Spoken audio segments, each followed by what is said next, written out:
Back to Limitless Art 7 guys. So guys, ಇವತ್ತಿನ ಒಂದು ಕತೆ ಇದೆಯಲ್ಲ, ಇದು ಯಕ್ಷಿಣಿಗೆ ಸಂಬಂಧಪಟ್ಟ ಒಂದು ಕಥೆಯಾಗಿದೆ. ಸೊ ನಾವು ಯಾವುದೇ ಥರ ಲೇಟ್ ಮಾಡದೆ ಡೈರೆಕ್ಟ್ ಸ್ಟೋರಿಗೆ ಜಂಪಿನ್ ಆಗೋಣ. ಇವತ್ತಿನ ಕತೆ ಈ ಒಂದು ಮಂಡ್ಯದ ಆಸ್ಪಾಸ್ ಹಳ್ಳಿಯ ಕಥೆ ಆಗಿದೆ. ಇಲ್ಲಿ ಇಬ್ಬರು ಜನ ಗೆಳೆಯರು ವಾಸವಾಗಿರ್ತಾರೆ. ಒಬ್ಬರದು ಫಾದರ್ ಏನಿದಾರಲ್ಲ, ಅವರು ಜಮೀನ್ದಾರ ಆಗಿದ್ರೆ, ಇನ್ನೊಬ್ಬಂದು ಫಾದರ್ ಅದೇ ಜಮೀನ್ದಾರರ ಹತ್ರ ಕೆಲಸದ ಆಳಾಗಿರ್ತಾರೆ. ಸೊ ಇಬ್ಬರು ಗೆಳೆಯರು ಚಿಕ್ಕಂದಿನಿಂದ ಒಟ್ಟಿಗೆ ಬೆಳೆದಿರ್ತಾರೆ. ಕಾಲೇಜ್ ಹೋಗೋದು, ಊಟ, ಆಟ, ನಿದ್ದೆ, ಪಾಠ ಎಲ್ಲ ಒಟ್ಟಿಗೆ ಮಾಡ್ತಿರ್ತಾರೆ. ಆ್ಯಂಡ್ ದೊಡ್ಡವರಾದ್ಮೇಲೂ ಸಹ ಕಾಲೇಜ್ಗೆ ಹೋಗೋ ಮುಂದೆ ಬೆಳಗ್ಗೆ ಏನು ಹೋಗ್ತಿರ್ತಾರಲ್ಲ ಇಬ್ರು ಕಾಲೇಜ್ಗೆ ಹೋಗೋದು, ಆ್ಯಂಡ್ ರಾತ್ರಿ ಇಬ್ರು ಕೂಡಿ ಒಟ್ಟಿಗೆ ಬಂದು ಅದೇ ಹೊಲದಲ್ಲಿ ಕೆಲಸ ಮಾಡೋದು, ಈ ಥರ ಎಲ್ಲ ಮಾಡ್ತಿರ್ತಾರೆ. ಸೊ ಒಂದಿನ ಏನಾಗುತ್ತೆ ಅಂದರೆ, ಈ ಒಂದು ಆಳ್ ಮನುಷ್ಯನ ಮಗ ಹೊಲಕ್ಕೆ ಬರೋದು ಲೇಟಾಗಿ ಮಾಡೋಕೆ ಸ್ಟಾರ್ಟ್ ಮಾಡ್ಬಿಡ್ತಾನೆ. ಇವನು ಹೊಲಕ್ಕೆ ಬರ್ತಾ ಇರೋದಿಲ್ಲ. ಹಾಗಾಗಿ ಈ ಜಮೀನ್ದಾರನ ಮಗ ಕೇಳ್ತಾನೆ, ಏನು ಎಲ್ಲಿಗೆ ಹೋಗ್ತಾ ಇದೆಯಾ ನೀನು, ಹೊಲದ ಕಡೆನೇ ಬರ್ತಾ ಇಲ್ವಲ್ಲ, ಬಂದರೂ ನೀನೇನು ಕೆಲಸ ಮಾಡ್ತಾ ಇಲ್ಲ, ಹೀಗೆ ಮಲ್ಕೊಂಡಿದೆಯಲ್ಲ, ಏನಾಗಿದೆ ನಿನಗೆ ಅಂತ ಕೇಳ್ತಾನೆ. ಕೇಳಿ ಮತ್ತೆ ಅಂತಾನೆ ಆ ಒಂದು ಜಮೀನ್ದಾರನ ಮಗ, ಓ ನಿನಗೆ ಗೊತ್ತಿದೆಯಲ್ಲ, ನಾವು ನಮ್ಮ ತಂದೆ ಥರ ಈ ಒಂದು ಹೊಲದಲ್ಲಿ ಕೆಲಸ ಮಾಡಬಾರ್ದು, ನಾವು ಶ್ರೀಮಂತರಾಗಬೇಕು, ದೊಡ್ಡ ದೊಡ್ಡ ಬಂಗ್ಲೆ, ದೊಡ್ಡ ದೊಡ್ಡ ಬಿಸ್ನೆಸ್ನೆಲ್ಲ ಮಾಡಬೇಕು ಅಂತ ಆಸೆಗಳನ್ನ ಕಂಡಿದ್ದೀವಿ. ಆ್ಯಂಡ್ ನೀನು ನೋಡಿದ್ರೆ ಈ ಥರ ಮಲಗ್ತಾ ಇದೆಯಲ್ಲ, ಏನು ಆಗಿದೆ ನಿನಗೆ ಅಂತ ಕೇಳಿದಾಗ ಆ ಒಂದು ಆಳ್ ಮನುಷ್ಯನ ಮಗ ಅಂತಾನೆ, ಗೆಳೆಯ ನನಗೆಲ್ಲ ಗೊತ್ತಿದೆ, ವೇಟ್ 1-2 ತಿಂಗಳು ತಡಿ, ನಾನು ನಿನಗೆ ಶ್ರೀಮಂತ ಮಾಡ್ತೀನಿ, ನಾನು ನಿನಗೆ ಒಂದು ಬಿಸ್ನೆಸ್ ಹಾಕ್ಕೊಡ್ತೀನಿ ಅಂತ ಹೇಳ್ತಾನೆ. ಹೇಳಿದ ತಕ್ಷಣ ಈ ಒಂದು ಜಮೀನ್ದಾರನ ಮಗ ಕಾಕ್ ಕಾಕ್ ಅಂತ ನಕ್ಕಿ ಬಿಡ್ತಾನೆ. ನಕ್ಕಂತಾನೆ, ಹೌದು ನೋಡು, ನೀನೊಂದು ದೊಡ್ಡ ಜಮೀನ್ದಾರನ ಮಗ, ನಾವು ನಿನ್ನ ಹತ್ರ ಆಳುಕ್ ಮನುಷ್ಯ ಕೆಲಸ ಮಾಡ್ತಾ ಇದ್ದೀವಿ, ನೀನು ನನಗೆ ಬಿಸ್ನೆಸ್ ಹಾಕ್ಕೊಡ್ತೀಯಾ? ಏಳು ಮಗನೇ ಏಳು, ನೀವು ನಮ್ಮಲ್ಲಿ ಕೆಲಸ ಬರೋದು, ನಾವು ನಿಮ್ಮಲ್ಲಿ ಬರ್ತಾ ಇಲ್ಲ ಅಂತ ಅವನನ್ನು ಎಬ್ಬಿಸ್ಕೊಂಡು ಹೋಗ್ತಾನೆ. ಹೀಗೆ ಕೆಲಸ ಮಾಡ್ತಾರೆ. ಮತ್ತೆ 3 ದಿನ ನೋಡಿದರೆ ಗ್ಯಾಪ್, ಆ ಒಂದು ಆಳು ಮನುಷ್ಯನ ಮಗ ಬರೋದಿಲ್ಲ. ಸೊ ಮತ್ತೆ 3 ದಿನ ಆದಮೇಲೆ ಅದೇ ಥರ ಬರ್ತಾನೆ. ಅದೇ ಥರ ಆಳು ಮನುಷ್ಯನ ಮಗ ಮತ್ತೆ ಮಲಗಿರ್ತಾನೆ. ಆವಾಗ ಜಮೀನ್ದಾರ್ ಮಗ ಕೇಳ್ತಾನೆ, ಏನು ಮತ್ತೆ 3 ದಿನ ಗ್ಯಾಪ್ ಮಾಡಿ ಇವತ್ತು ಬರ್ತಾ ಇದೆ ಆ್ಯಂಡ್ ಹೀಗೆ ಮಲಗಿದೆಯಾ ಅಂತ ಅಂದಾಗ, ಆ ಒಂದು ಆಳು ಮನುಷ್ಯನ ಮಗ ಒಂದು ಕೈಯಲ್ಲಿರೋ ಉಂಗುರನ ಬಿಚ್ಚಿ ಅವನ ಕೈಯಲ್ಲಿ ಇಡ್ತಾನೆ. ನೋಡು, ಬಂಗಾರದ ಉಂಗುರನ ಖರೀದಿ ಮಾಡಿದ್ದೀನಿ ಅಂತ ಅಂದಾಗ, ಈ ಒಂದು ಜಮೀನ್ದಾರನ ಮಗ ನಗ್ತಾ ಅಂತಾನೆ, ಏನು ಈ ಬಂಗಾರದ ಉಂಗುರ ಅಂಥೇಳಿ ಇದಕ್ಕೆ ನೀರೆಲ್ಲ ಹಾಕ್ಕೊಂಡು ಬಂದಿದೆಯಾ, ಈ ಬಂಗಾರದ ಹಾಗೆ ಗೋಲ್ಡನ್ ಕಲರ್ದು ನೀರು ಪಾಲಿಷ್ ಮಾಡ್ಕೊಂಡು ಬಂದಿದೆಯಾ ಅನಿಸುತ್ತೆ, ನನಗೆ ಹೇಳ್ತೀಯಾ ನೀನು ಅಂದಾಗ, ಆ ಒಂದು ಆಳು ಮನುಷ್ಯ ಅಂತಾನೆ, ಇಲ್ಲ ಒಮ್ಮೆ ತಿಕ್ಕಿ ನೋಡು, ಅದು 24 ಕ್ಯಾರೆಟ್ ಗೋಲ್ಡ್ ಇದೆ ಅಂತ ಇವನು ಎಲ್ಲ ಥರ ಚೆಕ್ ಮಾಡಿ ನೋಡ್ತಾರೆ. ಆ ಜಮೀನ್ದಾರ ಮಗ ನೋಡಿದರೆ ನಿಜವಾಗ್ಲೂ ಬಂಗಾರದಿದೆ. ಸೊ ಇವನು ಒಂಥರ ತಲೆಕ್ಕ ಹಿಡ್ಕೊಂಡು, ಅಲ್ಲ ಬಿಡಿ ಮಗನೇ, ಎಲ್ಲಿಂದ ಎಲ್ಲ ತರ್ತಾ ಇದೀಯಾ ನೀನು, ಏನು ಕೊಳ್ಳೆ ಗೆಳೆ ಹೊಡಿತಾ ಇದೆಯಾ, ಏನು ಕಳ್ಳತನ ಮಾಡ್ತಾ ಇದೀಯಾ ನೀನು ಅಂತ ಕೇಳ್ತಾನೆ. ಕೇಳಿದಾಗ ಆ ಒಂದು ಆಳು ಮನುಷ್ಯನ ಮಗ ಅಂತಾನೆ, ವೇಟ್ ನಾನು ಒಂದು ಬಿಸ್ನೆಸ್ ಮಾಡ್ತಾ ಇದ್ದೀನಿ, ಸೊ ಅದು ಸಕ್ಸಸ್ ಆದರೆ ಎಲ್ಲ ನಿನಗೆ ಹೇಳ್ತೀನಿ ಅಂತ ಮತ್ತೆ ಇವನು ಹೋಗ್ಬಿಡ್ತಾನೆ ಅಲ್ಲಿಂದ. ಸೊ ಹೀಗೆ 1-2 ದಿನ ಮತ್ತೆ ಬರೋದಿಲ್ಲ ಆ ಆಳು ಮನುಷ್ಯನ ಮಗ. ಆ್ಯಂಡ್ ಮತ್ತೆ ಇವರು ಕಾಲೇಜ್ಗೆ ಹೋದಾಗ ನೈಟ್ ಪಾರ್ಟಿಗೆ ಹೋಗಿರ್ತಾರೆ ಅಷ್ಟು ಗೆಳೆಯರು, ಒಂದು ದೊಡ್ಡ ಹೋಟೆಲ್ಗೆ ಹೋಗಿ ಪಾರ್ಟಿ ಎಲ್ಲ ಮುಗಿಯುತ್ತೆ. ಆ್ಯಂಡ್ ಇವಾಗ ದುಡ್ಡು ಕೊಡೋ ಟೈಮ್ ಬಂದಾಗ ಆಳು ಮನುಷ್ಯನ ಮಗ ಮೇಲೆ ಕೈ ಮಾಡಿ ಅಂತಾನೆ, ವೈಟ್ ಗೆಳೆಯರೇ, ನಾನು ದುಡ್ಡು ಕೊಡ್ತೀನಿ ಇವತ್ತು ಅಂತ 5,000 ರೂಪಾಯಿನ ತೆಗೆದು ಆ ಒಂದು ಕ್ಯಾಶ್ ಕೌಂಟರ್ ಮೇಲೆ ಇಡ್ತಾನೆ. ಇಟ್ಟ ತಕ್ಷಣ ಎಲ್ಲರಿಗೂ ಶಾಕ್ ಗೆಳೆಯರಿಗೆ, ಏನಿದು ಈ ಆಳು ಮನುಷ್ಯನ ಮಗನ ಹತ್ರ ಇಷ್ಟಕ್ಕೊಂದು ದುಡ್ಡು ಇದೆಯಲ್ಲ ಅಂತ. ಆ್ಯಂಡ್ ಬರ್ತಿರ್ಬೇಕಾದ್ರೆ ಹೀಗೆ ಇವನ್ ಜಮೀನ್ದಾರನ ಮಗ ಟೆನ್ಷನ್ನಲ್ಲಿ ಅವನಿಗೆ ಕೇಳ್ತಾನೆ, ಏನು ಮಾಡ್ತಾ ಇದೀಯ ಗೆಳ ನೀನು, ನನಗೆ ಹೇಳು ಅಂತ. ಬಟ್ ಅವನೇನು ಹೇಳೋದಿಲ್ಲ, ವೇಟ್ ಅಂತಾನೆ. ಆ್ಯಂಡ್ ಊರ್ನಾಗಿನ ಜನರೆಲ್ಲ ಮಾತಾಡ್ಕೊತಿರ್ತಾರೆ, ಏನಿದು ಆಳು ಮನುಷ್ಯನ ಮಗ ಇಷ್ಟೆಲ್ಲ ದುಡ್ಡು ಗಳಿಸ್ತಾ ಇದ್ದಾನಲ್ಲ, ಎಲ್ಲಿದು ಬರ್ತಾ ಇದೆ ಇವನಿಗೆ ಅಂತ. ಹೀಗೆ ಈತ ಕಡೆ ಜಮೀನ್ದಾರನ ಮಗುಗೂ ಟೆನ್ಷನ್ ಸ್ಟಾರ್ಟ್ ಆಗಿದೆ. ಆ್ಯಂಡ್ ಇವನ್ ಡಿಸೈಡ್ ಮಾಡ್ತಾನೆ, ಈ ಮಗ ಬೆಳಗ್ಗೆ ಕಾಲೇಜಿಗೆ ಬರ್ತಾನೆ ಆ್ಯಂಡ್ ನೈಟ್ ನೋಡಿದರೆ ಹೊಲಕ್ಕೂ ಬರೋದಿಲ್ಲ, ಬೆಳಗ್ಗೆ ನಿದ್ಗಣ್ಣಿನಲ್ಲಿನೇ ಇರ್ತಾನೆ. ಸೊ ಇವನು ನೈಟ್ ಎಲ್ಲಿ ಹೋಗ್ತಾನೆ ಅಂತ ಚೆಕ್ ಮಾಡ್ಬೇಕಂತ ಅವನ ಹಿಂದಿಂದೆ ಇವನು ಫಾಲೋ ಮಾಡ್ಕೊತ ಹೋಗ್ತಾನೆ ಒಂದು ದಿನ ನೈಟ್. ಸೊ ಆಳು ಮನುಷ್ಯನ ಮಗ ಮುಂದೆ ಹೋಗ್ತಿರ್ತಾನೆ, ಹೊಲಗಳು ದಾಟಿದ್ವು, ಎಲ್ಲ ದಾಟಿದ್ವು, ರೋಡ್ಗಳೆಲ್ಲ ದಾಟಿದ್ವು, ಮನೆಗಳು ದಾಟಿದ್ವು. ಆ್ಯಂಡ್ ಲಾಸ್ಟಿಗೆ ಒಂದು ಸ್ಮಶಾನದಲ್ಲಿ ಅವನು ಹೋಗ್ತಾನೆ. ಸೊ ಈ ಜಮೀನ್ದಾರನ ಮಗನು ಅವನ ಹಿಂದಿಂದೆ ಹೋಗಿ ಒಂದು ಮರದಲ್ಲಿ ಬಚ್ಕೊಂಡು ನಿಂತ್ಕೊಂಡ್ಬಿಡ್ತಾನೆ. ಬಚ್ಚಿಟ್ಕೊಂಡು ನೋಡ್ತಿದ್ರೆ ಏನಂದರೆ, ಆ ಒಂದು ಆಳು ಮನುಷ್ಯನ ಮಗ ಅಲ್ಲಿ ಒಂದು ಮಂತ್ರವಾದಿಯನ್ನು ಭೇಟಿ ಆಗ್ತಾನೆ ಆ ಸ್ಮಶಾನದಲ್ಲಿ. ಸೊ ಇಬ್ಬರು ಏನೇನೋ ಮಾತಾಡ್ಕೋತಾ ಇದ್ದಾರೆ. ಆ ಮಂತ್ರವಾದಿ ಮಂತ್ರಗಳನ್ನು ಅಂತ ಇದ್ದಾನೆ, ಮತ್ತು ಕೆಲವೊಂದೇನೋ ಆ ಒಂದು ಅಗ್ನಿಕುಂಡ ಇರುತ್ತೆ, ಅದರಲ್ಲಿ ಏನೇನೋ ಉಗ್ತಾ ಇದ್ದಾನೆ, ಬಸ್ ಬುಸ್ ಅಂತ ಹೊಗೆ ಎಲ್ಲ ಹೇಳ್ತಾ ಇರುತ್ತೆ ಗೈಸ್. ಸೊ ಈಗೆಲ್ಲ ಆದಮೇಲೆ ಮಂತ್ರಗಳು ಅನ್ನೋದೆಲ್ಲ ಮುಗಿದ್ಮೇಲೆ ಮತ್ತೆ ಪ್ರೊಸೀಜರ್ ಏನು ಇರುತ್ತಲ್ಲ ಅದು ಮುಗಿದ್ಮೇಲೆ, ಈ ಆಳು ಮನುಷ್ಯನ ಮಗ ಎದ್ದು ಹೋಗ್ತಿರ್ಬೇಕಾದ್ರೆ ಅವನು ಹಿಡ್ದು ಬಿಡ್ತಾನೆ. ಯಾರು ಜಮೀನ್ದಾರನ ಮಗ ಹಿಡ್ದು ಅವನಿಗೆ ಕೇಳ್ತಾನೆ, ಓಯ್ ಏನು ಮಾಡ್ತಾ ಇದೀಯಾ ನೀನು, ಊರಲ್ಲಿ ಏನಾದರೂ ಬ್ಲ್ಯಾಕ್ ಮ್ಯಾಜಿಕ್ ಮಾಡಿ ದುಡ್ಡನ್ನು ಏನಾದರೂ ಕದೀತಾ ಇದೆಯಾ, ತಡಿ ನಾನು ಎಲ್ಲ ಊರ ಜನರಿಗೆ ಕರಿತೀನಿ, ಇಲ್ಲಾಂದರೆ ಏನು ಮಾಡ್ತಾ ಇದೆಯಾ ನನಗೂ ಹೇಳು ಅಂತ ಅಂತಾನೆ. ಅಂದಾಗ ಆ ಒಂದು ಆಳು ಮನುಷ್ಯನ ಮಗ ಸೈಲೆಂಟಾಗಿ ಹಿಂದೆ ನೋಡ್ತಾನೆ. ನೋಡಿ ಮತ್ತೆ ಅಂತಾನೆ ಅವನು, ವೇಟ್ ಮಂತ್ರವಾದಿ ಮಂತ್ರಗಳನ್ನು ಓದ್ತಾ ಇದ್ದಾನೆ. ಅವನಿಗೆ ಡಿಸ್ಟರ್ಬ್ ಮಾಡೋದು ಬೇಡ, ನಡಿ ಅಂತ ಅವನನ್ನು 20 ನಿಮಿಷದ ದೂರದಲ್ಲಿ ಕರ್ಕೊಂಡು ಹೋಗ್ತಾನೆ. ಕರ್ಕೊಂಡು ಹೋಗಿ ಅಂತಾನೆ, ನೋಡ್ ಗೆಳೆಯ, ನಾನು ಈ ಮಂತ್ರವಾದಿಯನ್ನು ತುಂಬ ಕಷ್ಟದಿಂದ ಹುಡುಕಿ ಪಡ್ಕೊಂಡಿದ್ದೀನಿ. ಸೊ ಇದಕ್ಕೆ ಕಲ್ಲು ಹಾಕಬೇಡ. ಏನಂದರೆ ಅವನು ನನಗೆ ಒಂದು ಯಕ್ಷಿಣಿ ಸಿದ್ಧಿಯನ್ನು ಮಾಡ್ಕೊಂಡಿದ್ದಾನೆ. ಇದರ ಮುಖಾಂತರನೇ ನಾನು ದುಡ್ಡನ್ನೆಲ್ಲ ಗಳಿಸ್ತಾ ಇದ್ದೀನಿ. ವೇಟ್, ಇನ್ನೊಂದು 10 ದಿನ ತಡಿ, ನಾನು ನಿನಗೆ ಎಲ್ಲ ಸರಿ ಮಾಡಿಕೊಡ್ತೀನಿ, ನಿನಗೂ ಆ ಮಂತ್ರವಾದಿನ ಭೇಟಿ ಮಾಡಿಸ್ತೀನಿ ಅಂತ ಹೇಳ್ತಾನೆ. ಸೊ ಹೇಳಿ ಹೀಗೆ ಇಬ್ಬರು ಹೋಗ್ತಾರೆ. ಹೋದ ತಕ್ಷಣ ಏನಾಗುತ್ತೆ ಅಂದರೆ, ಇವನಿಗೆ ನಿದ್ದೆನೇ ಹತ್ತಾ ಇರೋದಿಲ್ಲ ಈ ಜಮೀನ್ದಾರರ ಮಗನಿಗೆ. ಸೊ ಇವನು ಡೈಲಿ ಸ್ಮಶಾನಕ್ಕೆ ರಾತ್ರಿ ಬರೋದು, ಅಲ್ಲಿ ನಿಂತ್ಕೊಂಡು ನೋಡೋದು ಮಾಡ್ತಿರ್ತಾನೆ. ಬಟ್ ಏನಂದರೆ ಸುಮಾರು ದಿವಸದಿಂದ ಇಬ್ಬರು ಭೇಟಿನೇ ಆಗಿಲ್ಲ. ಯಾರು, ಒಂದು ಆಳು ಮನುಷ್ಯನ ಮಗ ಆ್ಯಂಡ್ ಮಂತ್ರವಾದಿ. ಸೊ ಇವನು ನೈಟ್ ಹೋಗ್ತಿರ್ತಾನೆ ಆ್ಯಂಡ್ ಅವನು ಅಂದ್ಕೊಂತಿರ್ತಾನೆ ಜಮೀನ್ದಾರನ ಮಗ ಮನಸ್ಸಿನಲ್ಲಿನೇ, ಬೊಡ್ಡಿ ಮಕ್ಕಳು ಇಬ್ಬರು ಒಂದು ಟೈಮ್ ನನ್ನ ಕೈಯಲ್ಲಿ ಸಿಗಲಿ, ಮಾಡ್ತೀನಿ ಇಬ್ಬರು ಮಕ್ಕಳಿಗೆ ಬರೋಬ್ಬರಿ ಅಂತ ಅಂತಿರ್ತಾನೆ ಅವನು. ಹೀಗೆ ಇರಬೇಕಾದ್ರೆ ಒಂದು ದಿನ ಏನಂದರೆ ಮಂತ್ರವಾದಿ ಬಂದು ಸ್ಮಶಾನದಲ್ಲಿ ಮತ್ತೆ ಏನೇನೋ ಮಾಡ್ತಾ ಇದ್ದಾನೆ. ಸೊ ಅವಾಗ ಇಲ್ಲಿ ಇವನು ಹೋಗ್ತಾನೆ. ಆ ಒಂದು ಆಳು ಮನುಷ್ಯನ ಮಗ ಅಲ್ಲಿ ಬಂದಿರೋದಿಲ್ಲ. ಜಮೀನ್ದಾರನ ಮಗ ಹೋಗಿ ಅಲ್ಲಿ ಕೂತ್ಕೊಂಡು ಆ ಒಂದು ಮಂತ್ರವಾದಿಗೆ ಅಂತಾನೆ, ನೋಡಿ ನೀವು ಹೀಗೆ ನನ್ನ ಗೆಳೆಯನಿಗೇನೋ ಯಕ್ಷಿಣಿ ಸಿದ್ಧಿಯನ್ನು ಮಾಡಿಕೊಟ್ಟಿದ್ದೀರಂತೆ, ನನಗೂ ಅದರದ್ದು ಒಂದು ಮಾಡಿಕೊಡಿ ಅಂತ ಅಂದಾಗ ಆ ಒಂದು ಮಂತ್ರವಾದಿ ಥಿಂಕ್ ಮಾಡ್ತಾನೆ, ಅಲಾ ಬಡ್ಡಿ ಮಗ, ಒಂದು ಮಾತು ನಿನ್ನ ಗೆಳೆಯನ ಇದರಲ್ಲಿ ಉಳಿಲಿಲ್ವಾ ಸೀಕ್ರೆಟ್ ಆಗಿ ಅಂತ ಅಂದು, ಆಯ್ತಾಯ್ತು ನಾನು ಮಾಡಿಕೊಡ್ತೀನಿ, ಬಟ್ ಇದು ವೆರಿ ಡೇಂಜರಸ್ ಆ್ಯಂಡ್ ಪವರ್ಫುಲ್ ಆಗಿದೆ, ಕೆಲವೊಂದು ನಿಯಮಗಳನ್ನು ಫಾಲೋ ಮಾಡಬೇಕಾಗುತ್ತೆ, ನಿನ್ನ ಕೈಯಿಂದ ಆಗುತ್ತಾ ಅಂತ ಒಂದು ಮಂತ್ರವಾದಿ ಜಮೀನ್ದಾರನ ಮಗನಿಗೆ ಕೇಳ್ತಾನೆ. ಕೇಳಿದಾಗ ಇವನು ಹಿಂದೆ ಮುಂದೆ ವಿಚಾರ ಮಾಡದೆ ಹ್ಞೂ ಅಂದ್ಬಿಡ್ತಾನೆ. ಆ್ಯಂಡ್ ಅವಾಗಂತಾನೆ, ಕೇಳು ಹಾಗಾದರೆ ನಿಯಮಗಳನ್ನು ನಾನು ಹೇಳ್ತೀನಿ ಅಂತ ಅವನಂತಾನೆ. ನೋಡು, ಈ ಸಿದ್ಧಿ ಇದೆಯಲ್ಲ, ಇದು 10 ದಿನದ ಸಿದ್ಧಿಯಾಗಿದೆ, ಯಕ್ಷಿಣಿಯ ಸಿದ್ಧಿ. ಇಲ್ಲಿ ಏನಂದರೆ ನೀನು 10 ದಿನಗಳವರೆಗೆ ಈ ಒಂದು ಆಲದ ಮರದ ಕೆಳಗಡೆ ಬಂದು ಕೂತ್ಕೊಂಡು 2 ಗಂಟೆಗಳವರೆಗೂ ಮಂತ್ರವನ್ನು ಅನ್ನಬೇಕು. ಆ್ಯಂಡ್ ಆಸ್ಪಾಸ್ ಏನಾದರೂ ಸೌಂಡ್ ಆದರೆ, ಯಾರಾದರೂ ಬಂದು ಹೊಡೆಯೋಕೆ ಬಂದರೆ, ಏನೇ ಮಾಡಲಿ ಅವರು, ದೆವ್ವ ಭೂತ ಏನೇ ಬರಲಿ, ನೀನು ಯಾವುದೇ ಕಾರಣಕ್ಕೂ ಹೇಳ್ಬಾರ್ದು, ಹಾಗೆ ನಿನ್ನ ಮಂತ್ರಗಳನ್ನು ಅನ್ನಬೇಕು ಅಂತ ಹೇಳ್ತಾನೆ. ಆ್ಯಂಡ್ 5 ದಿನಗಳಾದಮೇಲೆ ಹಸಿ ಮಾಂಸ ಮತ್ತು ಸಾರೆಯನ್ನು ತೊಗೊಂಡು ಬಂದು ಈ ಗಿಡದ ಕೆಳಗಡೆ ನೀನು ಇಡಬೇಕು. ಆ್ಯಂಡ್ ಅದು ಆದ ತಕ್ಷಣವೇ ನೀನು ಮಂತ್ರಗಳನ್ನು ಅಂತೀಯಲ್ಲ, ನಿನ್ನ ಕಿವಿಯ ಆಸ್ಪಾಸ್ ಒಂದು ಮಹಿಳೆಯ ಧ್ವನಿ ಕೇಳುತ್ತೆ. ಅವಳು ನಿನಗೆ ಹೇಳ್ತಾಳೆ ಏನಾದರೂ, ಅದರಿಂದ ನೀನು ಹೆದರ್ಕೊಂಡು ಹೋಗಬಾರ್ದು, ನೀನು ಗಟ್ಟಿಯಾಗಿ ಕೂತ್ಕೋಬೇಕು. ಹೀಗೆ 10 ದಿನಗಳವರೆಗೆ ಏನೇನೋ ಆಗ್ತಾ ಇರುತ್ತೆ. ಅದನ್ನೆಲ್ಲ ನೀನು ಸಹಿಸ್ಕೊಂಡಾಗ ನಿನಗೆ ಅದು ಸಿದ್ಧಿ ಆಗುತ್ತೆ. ನಿನ್ನ ಮನಸ್ಸಿನಲ್ಲಿ ಏನೇನಿದೆಯಲ್ಲ ಆ ಎಲ್ಲ ಆಸೆಗಳನ್ನು ಅದು ಈಡೇರಿಸುತ್ತೆ ಅಂತ ಹೇಳಿ ಅಂತಾನೆ ಆ ಒಂದು ಮಂತ್ರವಾದಿ. ಜಮೀನ್ದಾರನ ಮಗನಿಗೆ ತಡ್ಕೊಳಕ್ಕಾಗ್ತಾ ಇಲ್ಲ. ಆವಾಗ ಆ ಜಮೀನ್ದಾರನ ಮಗ ಅಂತಾನೆ, ಅದೆಲ್ಲ ಇರಲಿ, ಮೊದಲು ನನಗೆ ಮಂತ್ರವನ್ನು ಹೇಳಿ ಅಂತ ಅಂದಾಗ ಆ ಒಂದು ಮಂತ್ರವಾದಿ ಇವನು ಕಿವಿಯಲ್ಲಿ ಮಂತ್ರವನ್ನು ಹೇಳ್ತಾನೆ. ಹೇಳಿದ ತಕ್ಷಣ ಇವನು ಮತ್ತೆ ಗೈಸ್ ಡೈಲಿ ಅದೇ ಥರ ಇವನು ಆ ಆಲದ ಮರದ ಕೆಳಗಡೆ ಬಂದು ಮಂತ್ರಗಳನ್ನು ಅನ್ನೋಕ್ಕೆ ಸ್ಟಾರ್ಟ್ ಮಾಡ್ತಾನೆ. ಹೀಗೆ 5 ದಿನಗಳಾಗ್ತವೆ, ಏನು ಪ್ರಯೋಜನ ಆಗೋದಿಲ್ಲ. ಆ್ಯಂಡ್ 5ನೇ ದಿನ ನೈಟ್ ಏನಿದೆಯಲ್ಲ, ಇವನು ಅದೇ ಥರ ಹಸಿ ಮಾಂಸ ಮತ್ತು ಒಂದು ಸರಾಯಿ ಪ್ಯಾಕೆಟನ್ನು ತಂದು ಅಲ್ಲಿ ಇಟ್ಟು ಮಂತ್ರಗಳನ್ನು ಅಂತಿರ್ತಾನೆ. ಆವಾಗ ಸಡನ್ ಯಾರೋ ಹಿಂದ್ಗಡೆ ಬಂದಂಗಾಗುತ್ತೆ ಆ್ಯಂಡ್ ಏನೇನೋ ಮಾತಾಡ್ದಂಗೆ ಆಗುತ್ತೆ, ಎಲ್ಲ ಆಗುತ್ತೆ. ಇವನು ಅಂತಾನೆ ಅಂದು ಬಂದು ಆ ಒಂದು ಮಂತ್ರವಾದಿ ಹೇಳಿರ್ತಾನಲ್ಲ, ಯಾವುದೇ ಕಾರಣಕ್ಕೆ ಕೇಳಬಾರ್ದು, ಎದ್ರೆ ನಿನ್ನ ಕತೆ ಮುಗೀತಂತ. ಸೊ ಇವನು ಮಂತ್ರಗಳನ್ನು ಅಂದು ಮಲ್ಕೋತಾನೆ. ಬಂದು ಮಲ್ಕೊಂಡಾಗ ಕಿವಿಯಲ್ಲಿ ಏನೇನೋ ಒಂಥರ ಸೌಂಡ್ಸ್ ಎಲ್ಲ ಬರ್ತಾ ಇರ್ತವೆ. ಯಾವುದೋ ಹೆಣ್ಮಗಳು ಕಿಲ್ಕಿಲ್ಲ ಅಂತ ನಗ್ತಾ ಇರೋ ಸೌಂಡ್ ಎಲ್ಲ ಬರ್ತಾ ಇರುತ್ತೆ. ಆ್ಯಂಡ್ ಮನೆಯಲ್ಲಿ ಏನಂದರೆ ಗೈಸ್, ಆ ಒಂದು ಇಲಿಗಳು ಸತ್ತಿರೋ ವಾಸನೆ ಎಲ್ಲ ಬರ್ತಾ ಇರುತ್ತೆ. ಸೊ ಇವನು ರೂಮ್ ಎಲ್ಲ ಹುಡುಕ್ತಾನೆ, 2 ಇಲಿಗಳು ಬಿದ್ದಿರ್ತವೆ, ಅದನ್ನು ಹೊರಗಡೆ ಚೆಲ್ತಾನೆ ಇವನು.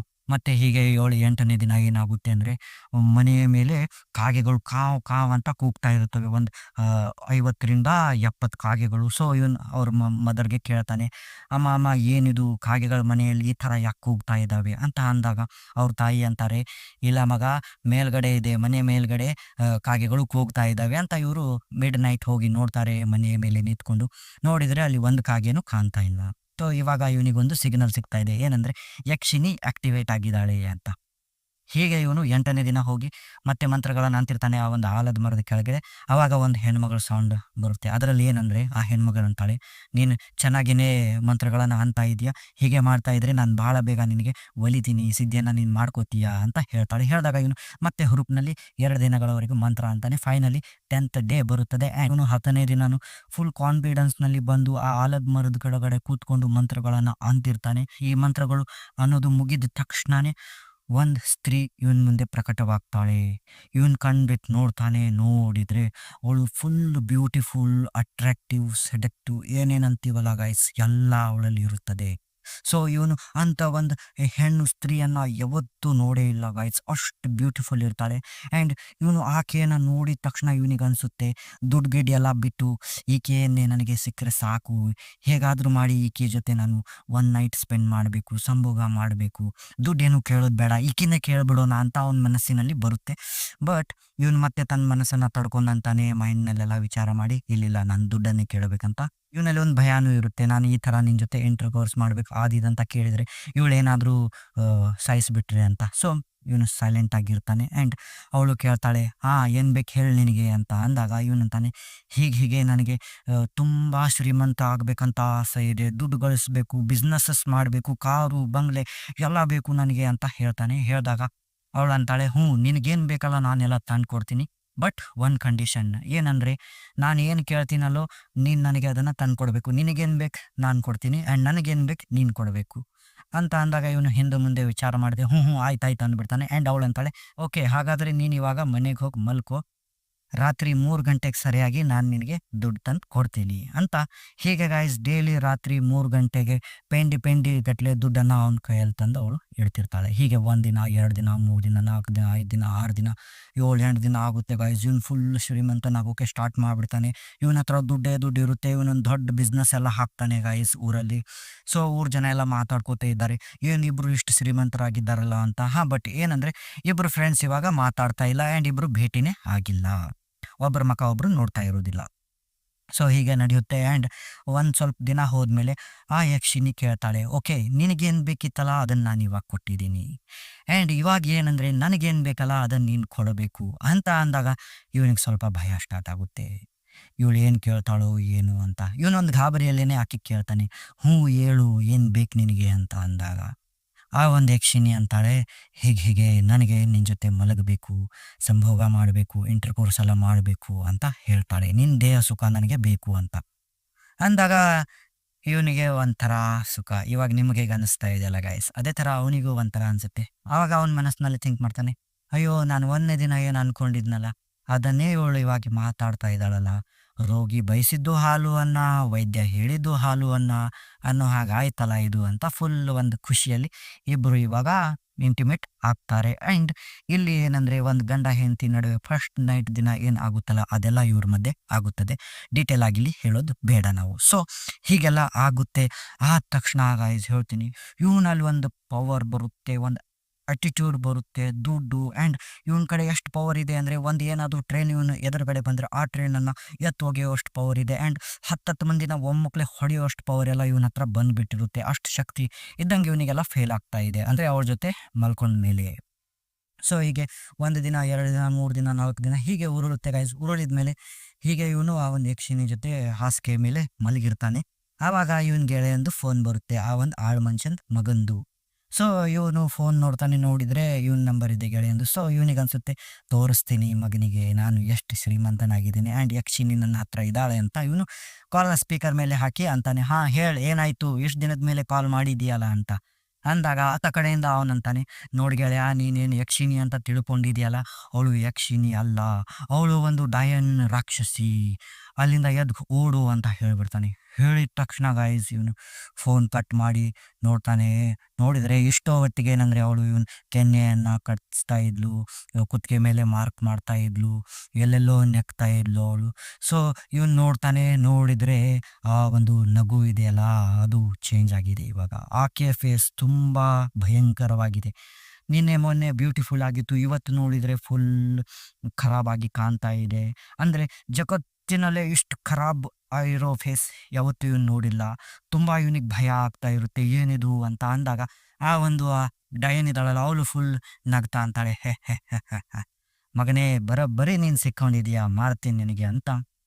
ಹೀಗೆ ಡೈಲಿ ಇವನ ಜೊತೆ ಬಂದು ಅದೇ ಒಂದು ಆಕಾರದಲ್ಲಿ ಇವಾಗ ಇಂಟಿಮೇಟ್ ಆಗ್ತಿರ್ತಾಳೆ. ಆ್ಯಂಡ್ ಇವನಿಗೆ ಟಾರ್ಚರ್ ಎಲ್ಲ ಕೊಡ್ತಿರ್ತಾಳೆ. ಹೀಗೆ ಆಗುತ್ತೆ. ಆದಮೇಲೆ ಕೆಲವೊಂದು ದಿನಗಳು ಉರಿದ ಮೇಲೆ ಆ ಎಂಟಿಟಿ ಅನ್ನುತ್ತೆ, ಅಂದರೆ ಆ ಒಂದು ಡಯನ್ ಅಂತಾಳೆ, ನೋಡು ನಿನ್ನ ದೇಹ ಸುಖ ಏನು ನನಗೆ ಸಿಕ್ತು, ಬಟ್ ಇವಾಗ ನನ್ನ ನೆಕ್ಸ್ಟ್ ಕೆಲಸ ಇದೆ, ಅದನ್ನು ನೀನು ಮಾಡಬೇಕು, ಇಲ್ಲಾಂದರೆ ನಾನು ನಿನ್ನನ್ನು ಸಾಯಿಸ್ತೀನಿ.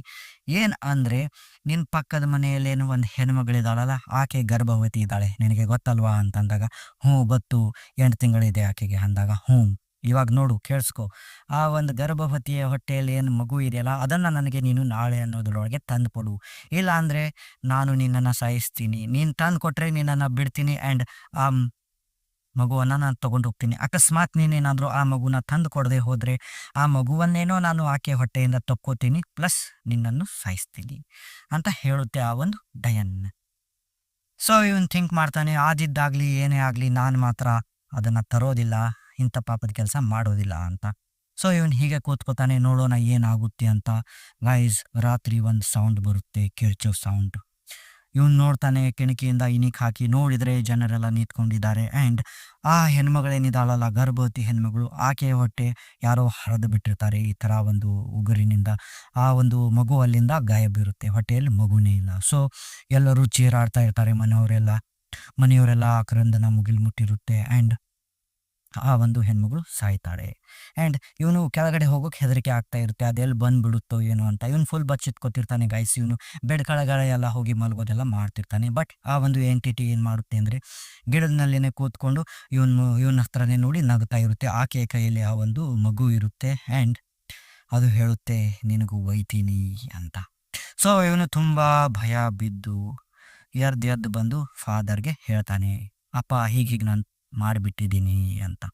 ಅಂದಾಗ ಆ ತಂದೆ ಅಂತಾರೆ, ಅದಕ್ಕೆ ನಾನು ಅಂತಿದ್ದೀನಿ, ಊರು ಜನರೆಲ್ಲ ಕಂಪ್ಲೇಂಟ್ ಮಾಡ್ತಾ ಇದ್ದಾರೆ, ಊರೆಲ್ಲ ಅದು ಕದೀತಾ ಇದ್ದಾರೆ, ಇದು ಕದೀತಾ ಇದ್ದಾರೆ, ದುಡ್ಡೇ ಇಲ್ಲ ಮನೆಯಲ್ಲಿ, ಯಾರೋ ಕದ್ಕೊಂಡು ಹೋಗ್ಬಿಟ್ಟಿದ್ದಾರೆ ಅಂತ. ಸೊ ನೋಡಿದರೆ ಆ ಯಕ್ಷಿಣಿ ತಂದು ನಿಮಗೆ ಕೊಡ್ತಾ ಇದ್ದಾಳ, ಅಂದರೆ ಯಕ್ಷಿಣಿ ಅಲ್ಲ ಡಯನ್ ಅಂತ ಅಂದು ಅವನು ಬೆಲ್ಟ್ ತೊಗೊಂಡೆಲ್ಲ ಹೊಡೆದು ಬಿಡ್ತಾನೆ. ಮನೇಲಿ ಬಾರ್ಕೋಲ್ ಇರುತ್ತೆ ನೋಡಿ ಗೈಸ್, ಜಮೀನ್ದಾರ್ ಮನೆಯಲ್ಲಿ, ಅದನ್ನು ತೊಗೊಂಡು ಪಟಾರ್ ಅಂತ ಹೊಡೆದು ಬಿಡ್ತಾನೆ ಮೈ ತುಂಬ. ಹೊಡೆದು ಲಾಸ್ಟಿಗೆ ಎಷ್ಟೇ ಆದರೂ ಮಗನೇ ಅಲ್ವಾ, ಸೊ ಆಯಿತು ಅಂತ ಇವನನ್ನು ಒಂದು ಮಂತ್ರವಾದಿ ಹತ್ರ ಒಯ್ತಾರೆ, ಒಳ್ಳೆಯ ಮಂತ್ರವಾದಿ ಹತ್ರ. ಆ ಒಂದು ಒಳ್ಳೆಯ ಮಂತ್ರವಾದಿ ಹತ್ರ ಇವನನ್ನು ಒಯ್ದು ಅಲ್ಲಿ ಕೂರಿಸಿ ಒಂದು ಎಲ್ಲ ಮಂತ್ರವನ್ನು ಅನ್ಬೇಕಾದ್ರೆ ಇವನನ್ನು ಒಂದು ಕಂಬಕ್ಕೆ ಕಟ್ ಹಾಕ್ತಾರೆ. ಈ ಥರದೊಂದು ಕಂಬಗಳು ಇರ್ತಾವಲ್ಲ ಗೈಸ್, ಈ ಥರದ ಕಂಬಗಳು. ಸೊ ಈ ಥರದ ಒಂದು ಕಂಬಕ್ಕೆ ಅವನನ್ನು ಕಟ್ ಹಾಕಿ ಇತ್ತ ಕಡೆ ಮಂತ್ರ ಅಂತಿರ್ಬೇಕಾದ್ರೆ ಆ ಒಂದು ಮಂತ್ರವಾದಿ ಅಂದರೆ ಆ ಸ್ವಾಮೀಜಿ ಒಳ್ಳೆಯವರು ಇರ್ತಾರೆ ಅವರು. ಸೊ ಆ ಸ್ವಾಮೀಜಿ ಮಂತ್ರ ಅಂತಿರ್ಬೇಕಾದ್ರೆ ಇತ್ತ ಕಡೆ ಇವನು ಚೀರಾಡ್ತಿರ್ತಾನೆ. ಜಮೀನ್ದಾರರೆಲ್ಲ ಆಸ್ಪಾಸ್ ಕೂತಿರ್ತಾರೆ, ಯಾರು ಇವನ ಹತ್ರ ಹೋಗ್ತಾ ಇರೋದಿಲ್ಲ. ಆ್ಯಂಡ್ ಏನಾಗುತ್ತೆ ಅಂದರೆ ಹೇಗೆ ಇವನು ಆ ಒಂದು ಸ್ವಾಮಿಗಳೇನಿರ್ತಾರಲ್ಲ ಅವ್ರು ಹೇಗೆ ಆ ಒಂದು ಹೊಗೆಯಲ್ಲಿ ಬೆಂಕಿಯಲ್ಲಿ ಇದನ್ನು ಸುರಿತಾರೆ ನೋಡಿ ಗಾಯ್ಸ್, ತುಪ್ಪ ಎಲ್ಲ ಸುರಿತಾರಲ್ಲ, ಅವಾಗ ಇತ್ತ ಕಡೆ ಇವನ್ ಮೈ ಊರಿ ಹೋಗಾಗ್ತಾ ಇರುತ್ತೆ. ಏನಂದರೆ ಇವನ್ ಮೈಯಿಂದ ಒಂಥರ ಕ್ಯೂ ಥರ ಆಗಿರುತ್ತೆ ಎಲ್ಲ. ಆ್ಯಂಡ್ ಅದರಿಂದ ರಕ್ತ ಕ್ಯೂ ಎಲ್ಲ ಕೆಳಗಡೆ ಬೀಳ್ತಾ ಇರುತ್ತೆ ಗಾಯ್ಸ್. ಚಟ್ ಪಟ್ ಅಂತ ಗುಳೆಗಳೆಲ್ಲ ಹೊಡಿತಾ ಇರ್ತವೆ. ನೋಡೋಕ್ಕೆ ತುಂಬ ಭಯಾನಕವಾಗಿರುತ್ತೆ ಆ ಒಂದು ಏನಂತಾರಲ್ಲ ವಿಜುವಲ್ಸ್ ಗಾಯ್ಸ್. ಸೊ ಹೀಗೆ ಆದಮೇಲೆ ಆ ಒಂದು ಎಲ್ಲ ಪೂಜೆ ಮುಗಿದ ತಕ್ಷಣ ಇವನಿಗೆ ಆ ಒಂದು ಮೈಯಲ್ಲಿ ಸ್ವಲ್ಪ ಏನೋ ಹಚ್ತಾರೆ ಆ ಒಂದು ಸ್ವಾಮೀಜಿ. ಹಚ್ಚಿದ ತಕ್ಷಣವೇ ಆ ಒಂದು ಗಾಯಗಳೆಲ್ಲ ಮಾಯವಾಗ್ತವೆ ಆ್ಯಂಡ್ ಇವನು ಕ್ಯೂರ್ ಆಗ್ತಾನೆ. ಆ ಒಂದು ಎಂಟಿಟಿ ಇವನಿಂದ ದೂರ ಹೋಗುತ್ತೆ ಯಕ್ಷಿಣಿ. ಹೀಗೆ ಹೋದ ತಕ್ಷಣ ಆವಾಗ ಆ ಒಂದು ಸ್ವಾಮೀಜಿ ಇದಾರಲ್ಲ, ಏನು ಇವನನ್ನು ಕಾಪಾಡಿದಾರಲ್ಲ, ಅವ್ರಂತಾರೆ, ನಿನಗೆ ಯಾಕೆ ಊರು ಬಿಟ್ಟು ಹೋದ ಅಂತ ನಿನಗೆ ಗೊತ್ತಾ ಅಂತ ಕೇಳ್ತಾರೆ. ಕೇಳಿದಾಗ ಇಲ್ಲ ಗೊತ್ತಿಲ್ಲ ಅಂತಾನೆ ಈ ಒಂದು ಜಮೀನ್ದಾರ್ ಮಗ. ಅಂದಾಗ ಅವನಂತಾನೆ, ಸ್ವಾಮೀಜಿ ನಾನು ಹೇಳ್ತೀನಿ ಕೇಳಿಲಿ, ನಿನ್ನ ಗೆಳೆಯನಿಗೆ ಅದೇನು ಮಾಡಿತ್ತು ಅಂದರೆ, ಹೇಗೆ ನಿನಗೆ ಒಂದು ಮಗುವನ್ನು ತಂದು ಕೊಡು ಅಂತ ಹೇಳಿತ್ತಲ್ಲ ಆ ಒಂದು ಗರ್ಭಿಣಿ ಮಹಿಳೆಯ ಹೊಟ್ಟೆಯಿಂದ, ಸೊ ಅದೇ ಥರನೇ ನಿನ್ನ ಗೆಳೆಯನಿಗೆ ಆ ಒಂದು ಅವ್ರ ತಂದೆ ಇದಾರಲ್ಲ ಆಳು ಮನುಷ್ಯ, ಅವರನ್ನು ಒಂದು ಬಲಿ ಕೊಡಬೇಕು, ಇಲ್ಲ ನಾನು ನಿನ್ನನ್ನು ಸಾಯಿಸ್ತೀನಿ ಅಂತ ಅದು ಹೇಳಿತ್ತು. ಸೊ ನಿಮ್ಮ ಗೆಳೆಯ ಏನು ಮಾಡಿಬಿಟ್ಟಿದ್ದಾನೆ ಅಂದರೆ ಅವರ ತಂದೆಯನ್ನು ಬಲಿ ಕೊಟ್ಟು ಊರಿನಲ್ಲಿರ್ತಕ್ಕಂಥ ಎಲ್ಲ ಆಸ್ತಿ ವಜ್ರ ವೈಡೂರ್ಯ ಎಲ್ಲವನ್ನು ತಗೊಂಡು ಅವನು ಊರು ಬಿಟ್ಟಿದ್ದಾನೆ. ಹೀಗೆ ಇವನು ಯಕ್ಷಿಣಿಯಿಂದ ಉಳ್ಕೊಂಡಿದ್ದಾನೆ ಅಂತ ಹೇಳ್ತಾರೆ. ಅಂದರೆ ಯಕ್ಷಿಣಿ ಅಲ್ಲ, ಅದು ಒಂದು ಗೋಸ್ಟ್ ಅಂತೆ. ಸೊ ಈ ಥರದ ಒಂದು ಘಟನೆಗಳು ಊರಿನಲ್ಲಿ ನಡೀತಿರ್ತವೆ ಗಾಯ್ಸ್. ಇದರಿಂದ ನಮಗೇನು ತಿಳಿದು ಬರುತ್ತೆ ಅಂದರೆ, ಯಾರೋ ಏನೋ ಮಾಡ್ತಾ ಇದ್ದಾರಂತ ಅವ್ರ ಹಿಂದೆ ನಾವು ಹೋಗಬಾರ್ದು. ಆ್ಯಂಡ್ ಇಂಥ ಒಂದು ತಂತ್ರ ಮಂತ್ರಗಳನ್ನೆಲ್ಲ ಮಾಡೋಕೆ ಹೋಗಬಾರ್ದು. ನಾವು ದೇವರಿಗೆ ನಮಸ್ಕಾರ ಮಾಡಬೇಕು, ಗಣಪತಿ ಮಂತ್ರಗಳನ್ನೆಲ್ಲ ಅನ್ಬೇಕು, ದೇವಿ ಮಂತ್ರಗಳಿದ್ದಾವೆ ಗಾಯ್ಸ್, ಓಂ ಭೂರ್ಭುವ ಸ್ವಃ ಅಂಥವೆಲ್ಲ ಅನ್ಬೇಕು, ಚೆನ್ನಾಗಿರೋದು ಅಂತ ಹೇಳ್ತೀನಿ ಗಾಯ್ಸ್. ನಾನು ಇಂಥ ಒಂದು ಕೆಟ್ಟ ಶಕ್ತಿಗಳನ್ನು ಯೂಸ್ ಮಾಡೋಕೆ ಹೋಗಬೇಡಿ. ಆ್ಯಂಡ್ ನೀವೇನಾದರೂ ಪೊಲೀಸರ ಕೈಗೆ ಸಿಕ್ಕಾಕೊಂಡ್ರಿ ಮತ್ತೆ ಬೇರೆದೇ ಆಗುತ್ತೆ ಅಂತ ನಾನು ಹೇಳ್ತೀನಿ. ನಿಮಗೇನು ಅನಿಸುತ್ತೆ ಅನ್ನೋದನ್ನು ಕಾಮೆಂಟ್ನಲ್ಲಿ ಹೇಳಿ ಗಾಯ್ಸ್. ಹೀಗಂತ ಇವತ್ತಿನೊಂದು ಸ್ಟೋರಿ ಇದಾಗಿತ್ತು. Thank you guys.